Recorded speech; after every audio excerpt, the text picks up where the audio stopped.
Hi,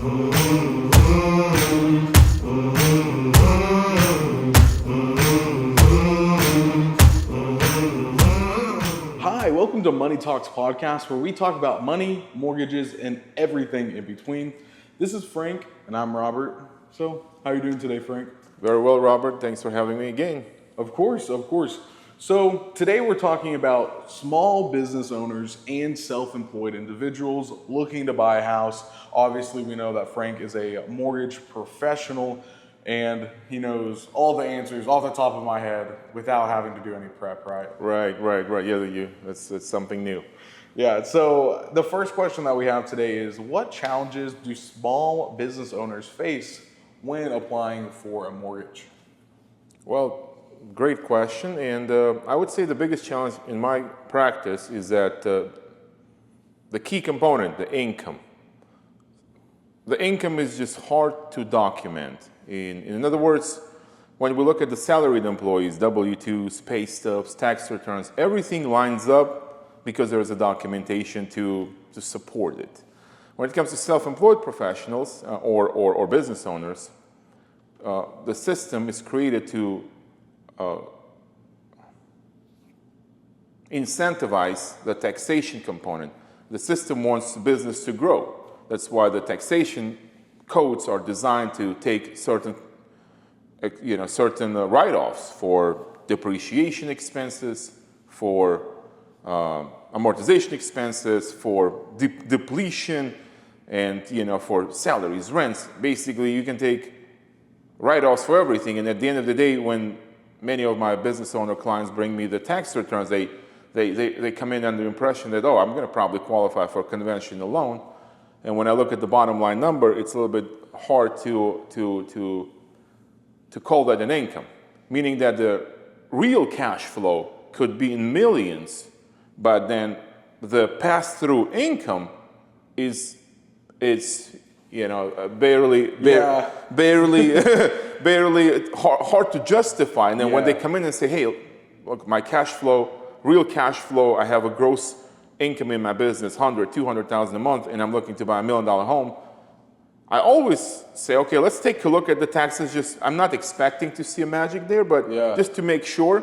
And of course, I'm going to see this, they say, okay, I had a net income of $30,000 a year. I said, okay, we have to look at alternative loan programs for those individuals. Yeah, I went through something like that when I was trying to buy my first house. I was looking at houses. I got pre-approved, but not pre-qualified. The guy just wrote me a letter. And opposite. You were pre-qualified. Oh, I was pre-qualified, but not pre-approved. Yeah. And I had my W-2 that I was making $60K a year at. Okay. And then, but I had a side business called Turo. I rented out cars on Turo. And even though I was making about $800 a month on my 2 cars I rented out. Okay. I appreciated the mileage. Depreciated the mileage. Yep. And that's what allowed, that gave me a huge negative. Yeah, loss. It gave me a huge loss. So then my $60,000 income plus the extra 10 to 12 grand from the Turo brought me all the way down to $45,000, and I couldn't get my first house when I wanted to. No, and then to be honest with you, I just did a loan for a gentleman in South Florida. They have a fleet of over 120 rental cars. Wow. And when he sent me his tax returns, there was a K1 loss of over $1 million for last year. Yeah. And it's going to be a little bit hard to qualify for any traditional loan products. And that's why there is a non-QM products that are designed specifically for business owners like that client. Yeah, well, that brings us to the next question is, how does that differ from self-employed business owners to the W-2? What does the difference look like in between those two? Well, because to assess the real cash flow under the non-QM programs, we start looking into alternative sources of income. Such sources most regularly include the bank statements for the business, 12 to 24 months, and I'm going to talk a little bit more about it. P&L statements, which is a profit and loss statement prepared by the CPA account or enrolled tax agent or tax preparer for the business. Or the third thing is if it's a freelancer or self-employed guy who works under the 1099, we can also structure the loans based on 1099 statements. So going back to the 12 to 24 month business bank statements, the analysis is done as follows. The lenders take those statements and we usually be strategic about it. Let's say if there is a small decline in the income in the past 12 months versus the past 24 to 13 months, then we use 24 months because the average is going to be stronger. Yeah. Okay? So number one. Number two, the underwriter will look into those deposits and they're going to start to understand which of these deposits are the business income and which of them could not be qualified as such. And what do I mean by that? Deposit from income is a revenue. Let's say clients' invoices are paid, certain goods or services were provided and were paid for. What is not the income? Like what's selling off an asset or something. Selling off, exactly. Let's say the business had, as I said, a fleet of inventory. He had 120 cars and he sold 10 of them. Each car sold for $25,000. So it's a $250,000 deposit coming into the account. The underwriter will say, well, is it an income? And they're going to ask, okay, give me a supporting document for this large deposit. And if the document shows this is not an income, but it's actually a sale of the asset, that income, that is now excluded from the total income calculation. What else is this excluded generally are cash deposits because non-traceable. Yeah. Unless there is a because I have another self-employed client, he's an equestrian coach. So he provided the horse training to the individuals. Yeah. And all of his clients were paying him with Zelle. So I was looking at the bank statement, all of them are Zelle. So in that case, that's regular, meaning that it's not one-off. However, let's say if the business income comes in, credit card deposits, check deposits, and there are Zelles, in some cases, underwriter says, look, Zelle is a little bit hard to document as income because it might be for personal services or for personal goods. So that's likely going to be excluded as well, unless we prove that to be the income. And imagine what else is going to be excluded is going to be refunds. They're going to be excluded because it's not an income. Transfers from one account to another also is not an income. It's your money. You basically put it from one pocket to another. It's not an income. And how does that differ from traditional W-2? Well, at the end of the day, let's say underwriter came out to that income based on the bank statement. They're going to immediately take off 50% for expense ratio. They say, you know what, any business could have 50% to the expenses, if not more, but 50 is generous and we love it. So let's say the gross income underwriter says, okay, based on all these deposits, it's $200,000 in gross qualified income. For self-employed. For self-employed, for the business owner in this case. Yeah. 50% is gone for the expenses. So $100,000 is left to use for DTI purposes, for personal DTI, unless the business has a partners. Let's say this guy has a partner who's 50-50, then that $100,000 once again has to be divided because it's now between two partners. But imagine we have one partner, which is $100,000 for DTI. Then we go to traditional routes. We're going to look at the credit report. Let's say there are existing $1,500 to $2,000 worth of liabilities. $100,000, is going to give us a good amount to qualify. When we have to then from $100,000, we have 50% DTI, which is $50,000. I know it's also 50 expense ratio, 50 DTI, so we arrive to $50,000 to cover all our debts. And if the person already has, let's say, $1,000 a month, which is $12,000 in existing debt, so we have $38,000 available to cover the mortgage. Yeah. So, which is principal, interest, taxes, insurance, and association fee on annual basis. So differently from W-2, there is no, because with the W-2 we calculate the gross income before taxes and other, 401ks and whatnot, Social Security, et cetera, In this case, because it's kind of the same thing, with the exception of, even though the income hasn't passed through entirely to the principal, the loan programs consider it as the owner's benefit anyways. Yeah, that makes sense. So what documents and financial statements are typically required for self-employed? Because I know for traditional employees, it's just here's my W-2, and that's it.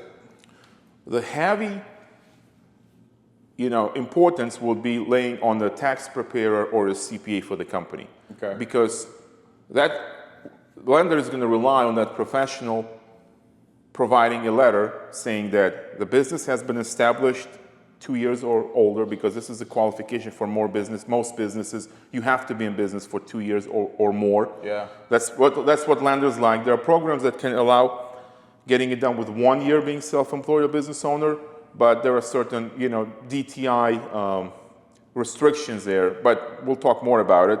Then the CPA has to attest that the business has been in business for 2 years. What is the EIN number for the business? What state is it registered in? What is the business's major line of business, which is what services or goods the business provides? And what is the expense ratio? Meaning that, let's say, underwriter said, oh, it's a 50% immediately. But imagine the business, let's say, the guy is a real estate agent or insurance agent or digital marketer. Those guys don't have expenses. All they have is their cell phone and the computer and internet and maybe a small corner in the house that they use as a home office. We can't say those guys have a 50% expense ratio. Yeah, they have no inventory, no equipment, no machinery, nothing, no travel expenses. Yeah. So basically, because of that, the accountant letter is going to say, look, I looked at the statement. Looks like an expense ratio. The real expenses are not 50% as you guys thought, but it's more of a 20%. So all of a sudden, that 100,000, which we looked at the income, and underwriter was going to use 50,000 for DTI. With that letter, underwriter will say, okay, so it looks like professional looked at it. We can use 80,000 for DTI. So that brings me to my next question. How can self-employed individuals improve their chances of getting approved? Well, listen, guys, it's a business, right? Increase revenue, reduce expenses. Yeah. But also having that CPA there and having those systems in order. No, systems, of course. But I mean, listen, even though the main difference between conventional, traditional loans and non-QM loans is income, but we still have the same factors as a credit. Nobody denies requirement for the credit. Most non-QM programs are starting at 620 to 640, but the rates are not going to be competitive. So you're going to have to be in 720 range to get the really good rates. Secondly, DTI, nobody's canceling that. We still have existing debts. If the credit cards are full, balances are full, car loans, etc., then of course we have to work on it. And most business owners of my clients, they're already in the business, so they know when they apply for any credit. For example, Capital One offers credit cards that are not even reported to your credit because they're business credit cards. People who want to get a car loan for their business, you can go with the Bank of America. They have a program that's designed for businesses. You can apply based on your personal credit to qualify. But that loan is not going to be reported on your personal credit. Yeah. So that's not going to be part of your DTI. And basically, all those guys, all they try to do is to get as much possible liabilities under the business EIN number versus personal social. Yeah. So that's not part of the credit report. Not that only it's not reported on credit report, but it's also excluded from DTI moving forward. So that's huge. That's a huge preparation, just to get your liabilities lined up, because once again, even though the liabilities on the report, let's say we're looking at the credit card, we're looking at the car loan, but we can reasonably document that it's a business expense, and for the past 12 months, business has been paying for those expenses, meaning that we can connect that credit card usage, personal credit card usage, to the business bank statement as if the business is paying for that usage. We can potentially exclude that liability as well, but it's much easier if that liability wasn't on the report to start with. Yeah, so, absolutely. And that's a good start. And then deposits, guys, deposits. I know, there are various deposits are coming, mixing. I have clients, like they have 6 or 7 checking accounts for the business, and they think that's how they want to operate. They say, oh, I have an operating account, which I'm going to pay expenses from. I have a revenue account. I was like, oh, hold on. I understand. I understand that's how you simplify your accounting, maybe. Maybe with a good accountant, it's much simpler to do that with just one checking account and maybe a saving account for business, if that's how you want to operate. But then the complexity, if there is tons of transactions going into 6 or 7 business checking accounts with different banks, that's going to be a little bit of a headache, not only for your accountant to submit that letter, but also for the underwriter to determine because the underwriter all of a sudden needs to then track which of your deposits are not a transfer from your other business account, and that calculation may take days. So the biggest things is to obviously more money, less problems. Yeah, of so course. increase your revenue, have everything set up with your CPA, your finances organized, and also if it's a company liability, let it be a company liability. Don't have it under your own. That's true. And then one other thing that I forgot to remember that unlike conventional or FHA loans where you can buy your first home with 3.5 or 5% down, non-QM programs are generally require 10% down as a minimum, as 90 LTV, but the rates are going to be substantially higher than, let's say, 80 LTV. And by substantially, I mean in today's market, in non-QM programs for 80 LTV for good credit, we seeing rates in the mid-6s. And if we take that LTV, which is 90% LTV, 10% down, we're going to be back to low 8s. Oh, wow. So from mid-6s to low 8s. And I don't know, and I usually tell my clients, I say, look, you borrow that extra 10%, right?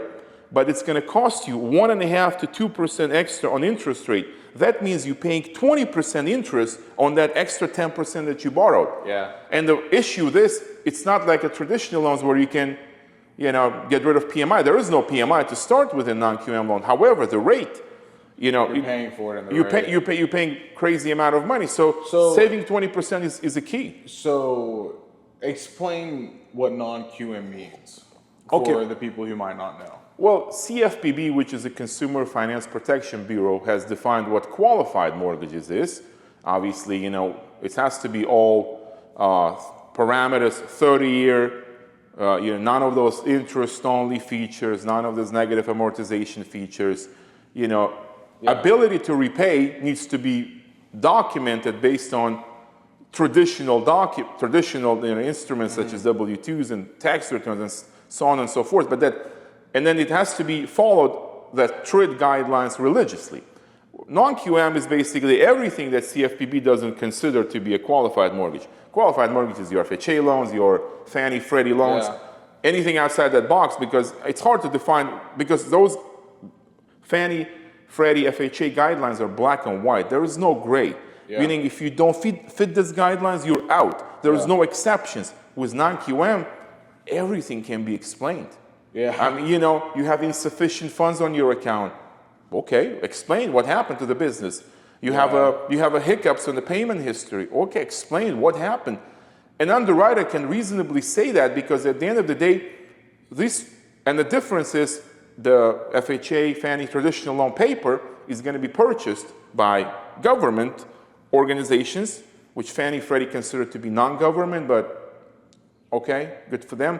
So in non-QM world, all of this paper is going to be traded with the publicly traded companies.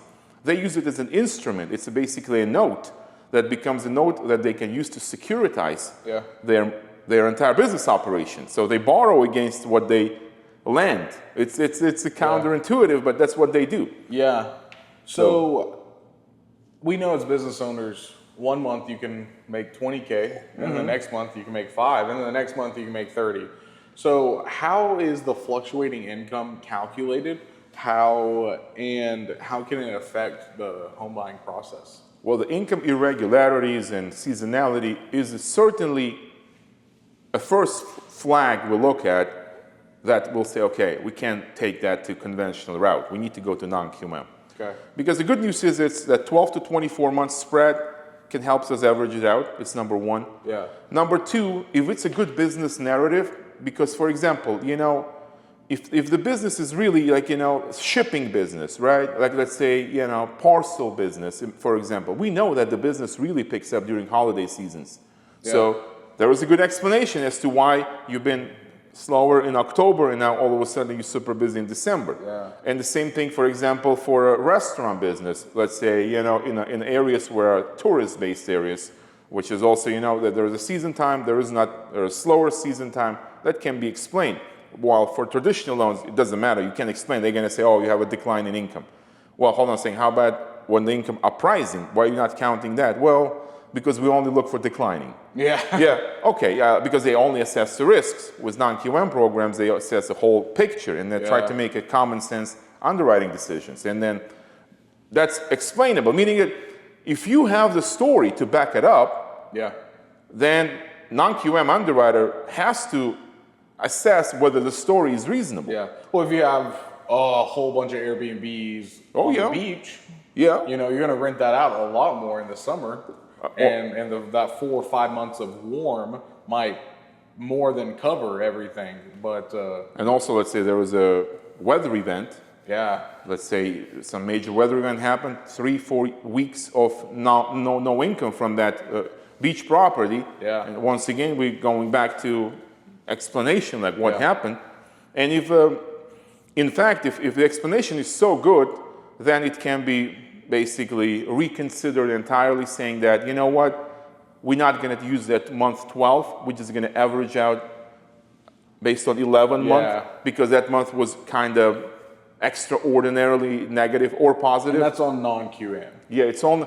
I'm talking about non-QM loans because because the DTI, and we just happen to have that from the experience on that bank statement program. In average, we achieve a much favorable DTI versus when we can get from Yeah. W-2s. And even if some business owners I have that pay themselves a W-2, I still qualify them based on bank statements just because it comes up stronger. Because remember, many business owners have so-called owner benefits that are not in W-2. I mean, you know what I mean? Let's say, Yeah. the guy, I mean, the business owner wants to take a trip to Vegas. Yeah, it's a business trip. Exactly. So the business owner wants to, he wants to rent a G-Wagon for a week. Of course, it's a business expense, right? He went to a steakhouse with a client, of course. So we can't, with W-2s, there is no way to see any of that. Yeah. With bank statements, the assumptions are made in that 50% expense ratio that probably 50% really is owner's benefit, Yeah. Yeah. which is favorable. Absolutely. So getting into the guidelines, what are the minimum requirements to get the mortgage loan? Talking about credit score, Okay. how much you want down, and financial history. I know we've touched on these, but real quick, what are the three that you should really be looking out for? As I mentioned, 620, 640 is the minimum credit score. It's not going to get you a good rate, guys. You're going to have to push it 680, 700 plus, okay? LTV, we can, with the low scores in 620s, your LTV is going to be capped at 70%. We're getting to 700, a better, 80, 90% LTV is achievable, but as I mentioned, 90 LTV, the rates are not competitive.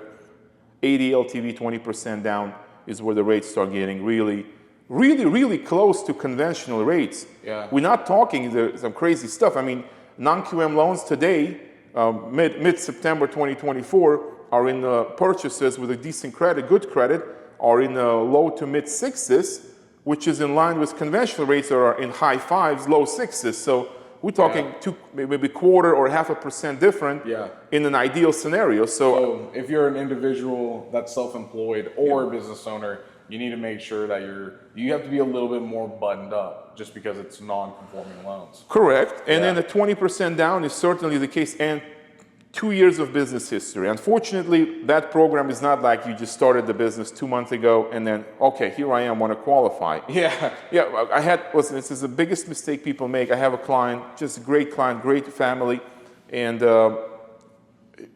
he was a truck driver for a big company in Vermont.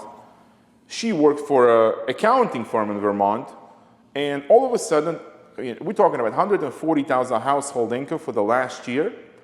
Early this year, they decided to change their plans and purchase a beauty industry-related business in Florida, which is moved out from Vermont, quit their jobs, used their savings to start this business, and while the business is doing okay, maybe in line with what they used to make, even though it's a newer business, they now said, okay, we still have some cash left from Vermont property sale and move.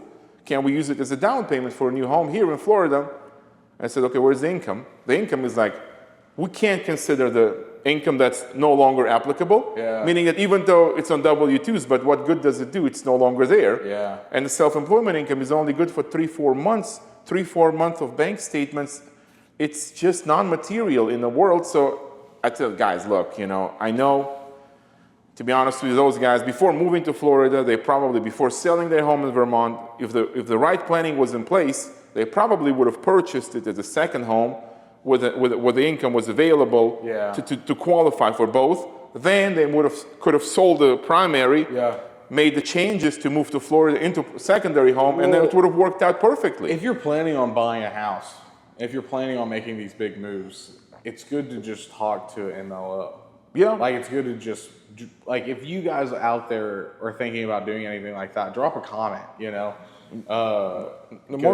absolutely correct, because just another crazy example.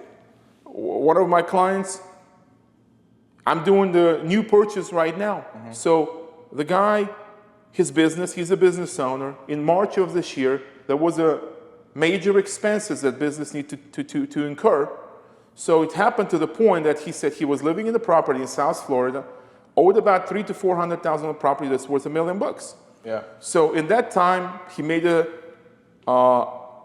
I would call it maybe not a good judgment decision. He had to become delinquent on his mortgage for 2 months because he needed that money to fund the business. Then he realized that he needs more money, and then he sold the property. He picked up almost $700,000 in the sale of the asset.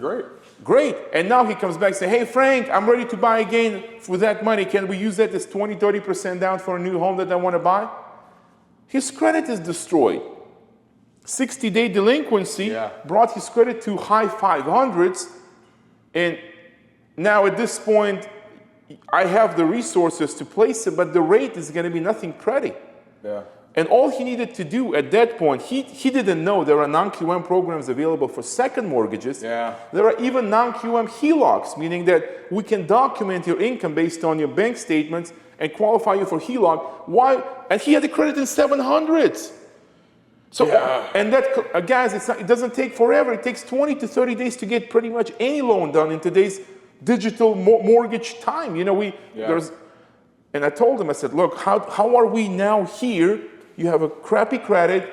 Yes, you have a lot of cash. Now he's renting. He had to sell his dream home where everything was great. And now we have to go back to square one.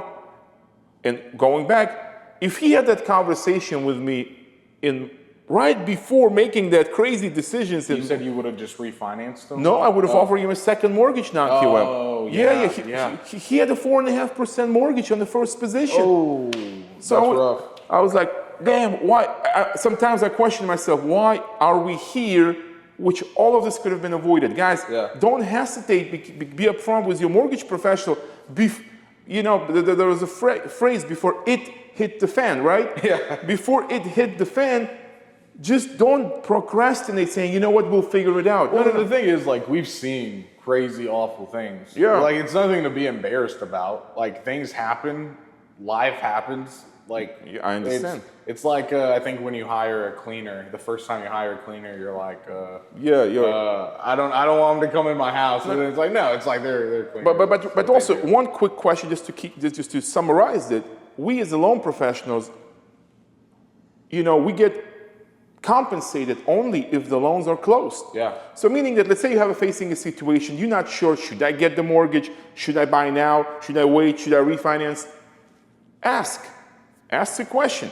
For me, the only way to earn your business is to help you answer those questions. Because only that way, if you're satisfied with my answers, if you're satisfied with my or any other mortgage professional's approach, then you're going to make a decision potentially to go with me or somebody else. And then we want to do the best job ever because you have friends. Of course. Like, no. I know. It's a transparency. You're gonna have to open up to your mortgage professional. If you don't, then it's gonna be a situation. So, any final words to our self-employed borrowers out there? Yeah, absolutely. So, first of all, if you spoke to your banker and you heard, no, we can't do this loan based on limited amount of documents you have. Just like you do with a doctor, get a second opinion. see mortgage professionals like myself or your local mortgage guys and ask them about non-QM loans. Say, hey, can you qualify me with my bank statements? Can we just use my P&L report from my business? Do I have to provide tax returns? What if I don't have my traditional income statements? And find the guy who give you the yes. It's number one. Number two, if you have a developed credit, you have a developed self-employed income for 2 years or more, and if you have a savings of about 15 to 20% to purchase your first home as a self-employed borrower, you are 70% through already the process. It's just comes to qualification of your maximum loan amount, and leave it to us, to your local professionals. Don't be just saying, okay, my bank is my only resource. It's not true. That's just simply not true. From this practice that we're doing every day, I'm seeing that I'm qualifying more people with non-traditional or alternative income documents than I'm doing with the traditional. Because DTI, in today's economy, where everything is so expensive, where people's credit cards are full, it simply doesn't make sense in more cases. And then we're achieving more income from bank statements, for example, because those programs are designed to calculate the real cash flow that passes through to the business owner, and not just those W-2s or self-explanatory, self-speaking statements. So that's why just my biggest thing is just don't be discouraged if you heard no. Yeah. No doesn't mean no. Well, and if a bank tells you no and you call one of us up, yeah. And listen, we make our money when we close your loans. Correct. So if you call us up and we're just in a place where there's no way we can close your loan, we're going to say, hey, we got to do these things before we can get you in a house. And we want you to do those things and call us back up. We want to help you out. And if there is a possibility of getting you in a house, we're going to do our best to find it. And we might say, hey, we got to fix these things really fast, but let's fix them fast so we can get that loan. No, absolutely correct. And that's why your slogan is... Yeah, always be closing. Always be closing. Time is money. Time is money. So speaking of that, we are closing out today. Make sure you drop your comments down below, like and subscribe. Thank you guys very much.